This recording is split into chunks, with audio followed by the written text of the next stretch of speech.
ছাত্র জনতার অভ্যুত্থানে আওয়ামী লীগ সরকার পতনের 1 মাস পূর্তি এবং শহীদদের স্মৃতি ধারণ করে ও আহতদের প্রতি শ্রদ্ধা জানিয়ে শহীদী মার্চ কর্মসূচি পালন করেছে বৈষম্য বিরোধী ছাত্র আন্দোলন নারায়ণগঞ্জ জেলার শিক্ষার্থীরা। বৃহস্পতিবার দুপুরে নগরীর চাষারায় নারায়ণগঞ্জ কেন্দ্রীয় শহীদ মিনার থেকে শহীদী মার্চ কর্মসূচি শুরু করে শিক্ষার্থীরা।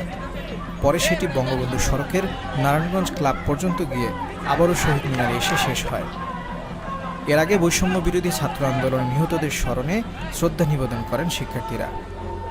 এ সময় সংক্ষিপ্ত বক্তব্যে আন্দোলনে নিহতদের তালিকা এখনও তৈরি না করায় ক্ষোভ প্রকাশ করেন শিক্ষার্থীরা।